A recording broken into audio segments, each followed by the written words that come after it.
olana tsy afahan'ny CNIDH miasa araka ny tokony ho izy ny tsy fisian'ny vola natokana ho amin'izany voafetra ihany zany ny asa tanterahany eo amin'ny fisanana ny zon'olombelona nefa izay tsy azo tao ambanin-javatra tokoa raha ho antsika eto Madagasikara. Ny kolikoly nonambarany teo anivon'ny CNIDH na niveau miarahana national tsy miankina amin'ny sanan'ny zon'olombelona fa mampahazovana ny fitsaram-bahoaka eto amintsika. Nahazovana tamin'ity taona 17 ity ny fisiana fitsaram-bahoaka faritra maro teto amin'ny nosy no voakasika izany ka anisan'izany ny raragoavana ny tany Antsakabary sy ny tany amin'ireo faritra mpamokatra lavanilina toy ny Sambava. Tsara ihany voafana amin'izany mahay ny lalàna izay tokony hampiarina no tokony hanao fitsarana fa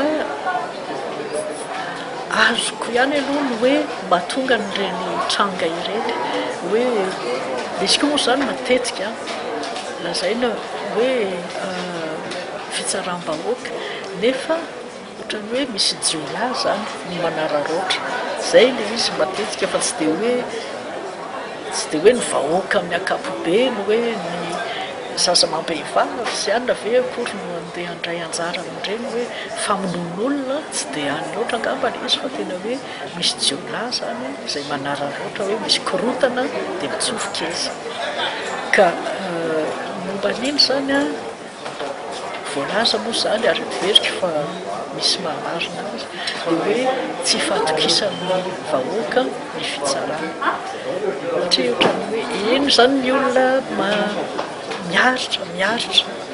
le hoe gasika miaritra an'lay hoe le tsindry azo lena manjoa azy dia rehefa misy zany ny hoe irika azo ialana amin'izay dia lasa amin'izay zany le hoe rehefa ao anatin'le tambabe ao zany dia manararoatra an'izay eo amin'le dia miverina amin'izay foana hoe eo amin'le tsy fisian'ny rariny zany eo amin'le kolikoly voafetra amin'ny fampitsarana disadisa fotsiny ihany anefa ny anjaran'ny CNIDH akoatr'izay mbola sakana goavana ho an'ity androm-panjakana ity ny tsy fanana ny teti-bola ara-dalàna raha ny fantatra mantsy dia tsy tafiditra ao anatin'ny teti-bola mpanjakana 2024 ny teti-bola ho an'ny CNIDH.